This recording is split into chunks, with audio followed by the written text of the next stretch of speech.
بسم الله والصلاة والسلام على رسول الله. ازيكم حبايبي؟ عاملين ايه؟ يا رب تكونوا بخير. بصوا بقى، انا بقالي كتير ما نزلتلكمش فيديوهات، بس النهارده والله اصريت. انا ما كنتش عامله حسابي ان انا هنزل فيديو خالص. انا لسه جايه راجعه من بره دلوقتي، كنت بجيب طلبات لبيتي. بس بصراحه دمي محروق. يعني انا بتاع الفراخ ضحك عليا. انتوا متخيلين انا بربي فراخ، بربي طيور، وببيع طيور، وببيع فراخ، وببيع كل حاجه. انا يضحك عليا في فراخ. فلا انا مش يعني انا لحد دلوقتي مش مصدقه اللي انا بحكيه ده. بس تعالوا معايا اوريكم اتضحك عليا ازاي في محل الفراخ. علشان كل ست، الدنيا غاليه، الحاجه غاليه مش رخيصه. تنزل تجيب حاجات من بتاع الفراخ، يعني حتى الفراخ صاحيه مذبوحه قدام عينيكي. لا تخلي بالها، لان فعلا الغش بقى في كل حاجه، حتى الحاجات الصاحيه. يلا بينا اوريكي الضحك عليا في ايه. بصوا بقى يا حبايبي، سامحوني ان كانت الاضاءه مش كويسه. انا اصلا ما بعرفش ارفع لكم فيديوهاتي الفتره اللي فاتت بسبب ان المطبخ عندي مش مهيأ للتصوير. يعني مش مهيأ ان انا اصور فيه. فانا كنت بصور لكم فوق السطح في نهار ربنا. بس اليومين دول انا مش بصراحه مش مهيئه خالص ان انا اصور لكم. ادعوا لي ان انا ارجع لكم تاني بنفس طاقتي. انا كنت كل يوم بنزل لكم فيديو. خلونا بقى في مضمون الفيديو بتاعنا النهارده. بصوا بقى، بالصلاه على النبي كده، انا رحت لبتاع الفراخ قلت له ايه. قلت له انا عايزه يعني ايه الاول. قلت له كيلو البانيه بكام؟ قال لي ب 140 او ب 160 حاجه زي كده. قلت له طب كيلو الفراخ بكام؟ قال لي ب 100. قال لي الفراخ ب 70. قلت له طب حلو، طالما ب 70 غاليه برضو مش رخيصه يعني. قلت يا بت بدل ما يا بت يا ساميه، يعني بدل ما تجيبي كيلو بانيه مثلا ب 140 تقسميه على نصين، اللي هو ده كده صدور الفراخ اللي انا جبتها. انا طبعا كيستها، غسلتها وكيستها و... وتحطيها في يعني في كيسين كده يبقى 140. ونجيبي بقى اوراق لوحدها وحاجات لوحدها والكلام ده. لا، جيبي فرختين كبار، فرختين كبار واعمليهم، قطعيهم كل حاجه لوحدها زي كده، وخليه يخليلك الصدور لوحدها، وانت بقى اعمليها بانيه في البيت. ما انا كده كده بعمل البانيه. طيب، قلت له بكام الفراخ؟ قال لي ب 70. قلت له طب انا عايزه فراخ كبيره عشان تطلع صدر، عشان تطلع لي صدر كبير. واخدين بالكم بقى من النصب ابتدى ازاي بقى. قال لي خلاص ماشي يا مدام، انا هجيب لك ايه الفرخه تخش لها على 3 كيلو. قلت له طب وزن فرختين. وزن لي الفرختين اللي انتوا شايفينهم قدامكم دول. طبعا انا غسلتهم، اول ما جيت غسلتهم واكتشفت اللي انا هحكيه دلوقتي. معلش انا مش هطول عليكم، بس ما تقوليش ان انا ايه برغي كتير. لا، انا مش هطول عليكم بقدر ما يمكن يعني. وزن لي الفرختين قد ايه؟ عملوا 6 كيلو الا ربع، يعني 5 كيلو 750 جرام. بكام؟ قال لي ب 400 جنيه. قلت له خد 400 جنيه. قال لي اقطع لك البانيه. قلت له لا، البانيه خليه صدور زي بعضها كده، ايه انا هبقى هتعامل انا. جيت بقى على البيت عشان بقى انضف وحنتف واعمل. الورق تطلع لوحدها، والاجنحه لوحدها، والصدور لوحدها، والكبد والقوانص لوحدها. وافضل اعيش حياتي انا بقى ايه في الفرختين اللي انا هجيبهم دول. اقسمهم ازاي؟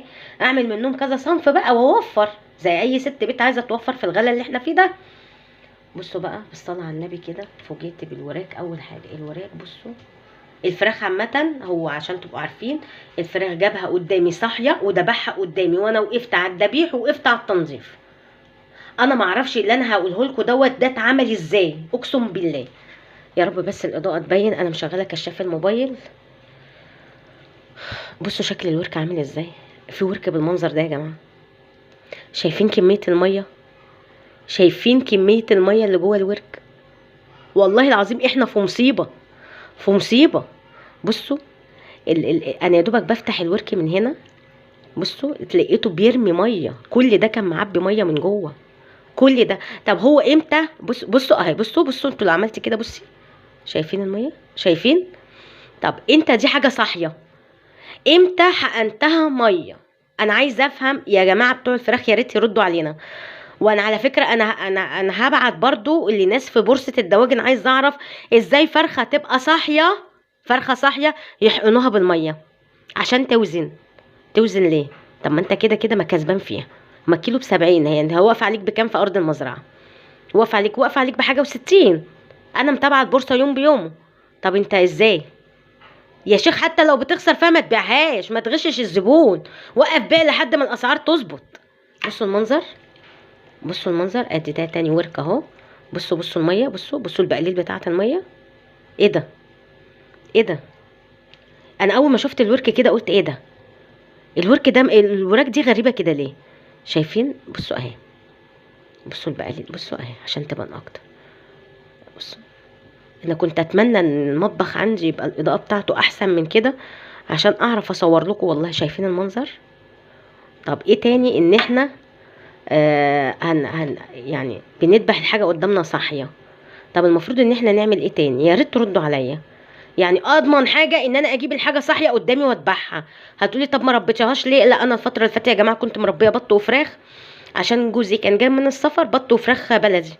والحاجه البلدي ديت هو ما يعني مش عارف يتعامل هناك يجيبها صاحيه يعني، فشغال يعني بيجيب حاجات مجمده هناك. فانا قلت له لا، انا هربي لك شويه حاجات تاخدها وانت ماشي، تبقى حاجه فريش كده، وفي نفس الوقت تبقى ايه مذبوحه في البيت، وحاجات بلدي نظيفه يعني، بدل ما اجيب مجمدات من هناك. فبصراحه ما ربيتش فراخ تسمين اللي هي البيضه دي. بس ليه كده يعني؟ انا لما ما ربيش حاجه واجي اشتريها من بره منتج زي ده الاقيه بالوضع ده. بصوا التجاعيد دي بقليل، شايفين؟ دي بقليل، بقليل ميه.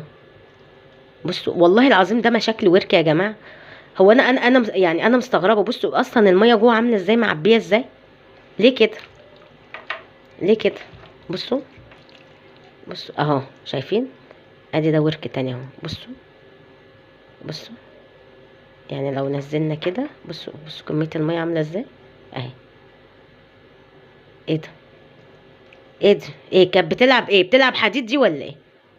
ايه دي عضلات دي مثلا ولا ايه؟ بصوا الميه، بصوا بصوا بصوا، بصوا البقاليل، بصوا. ينفع كده؟ ما بقولش غير حسبي الله ونعم الوكيل، حسبي الله ونعم الوكيل، حسبي الله ونعم الوكيل في كل اللي هو يقبل قرش حرام على نفسه، في ان هو بيفكر ان دي نصاحه وهيزود رزقه. لا، ده ما بيزودش رزق يا ناصح، ده ما بيزودش الرزق، ده بياخد الحرام بياخد الحلال معاه، الحرام بياخد الحلال معاه. انا ما كنتش هصور فيديو النهارده ولا عامله حسابي، لان انا تعبانه، عندي برد بقالي كام يوم. قلت بس افوق كده واروح واخبز شويه عيش، اعمل شويه قرص، واطلع لكم كده ايه بفيديو كويس مفيد ليكم.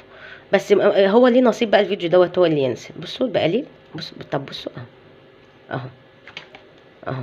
طب اعمل ايه تاني؟ طبعا انا نضفت دول وراك لوحدها، وكبد القوانص نضفتها لوحدها، وادي الاجنحه لوحدها. قلت كل حاجه بقى هعملها في مره كده جنب اكل اوفر.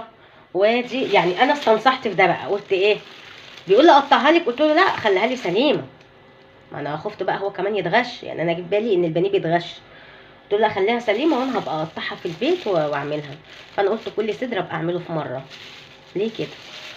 وبرضه انا حاسه مش عارفه. طب هو بصوا يعني انا مهما اصفي ميتهم، بصوا اكياس معبيه ميه برضه، مش عارفه ليه.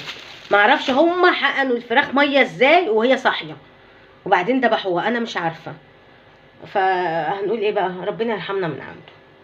فانتوا حرصوا يا جماعه، ولما تيجوا تشتروا طيور جيبوها من بتاع فراخ مضمون، وبصوا في الحاجه وهي صاحيه، بصوا في الحاجه وهي صاحيه. انا ما اعرفش برضو الطريقه ديت ازاي عملوها وهي صاحيه، بس انا هسال فيها كويس وهبحث فيها، مش هسكت يعني. ويا رب الفيديو النهارده يكون افادكم، واستحملوني بقى على صوتي في البرد اللي انا فيه ده، واستنوني في فيديو جديد. باي باي.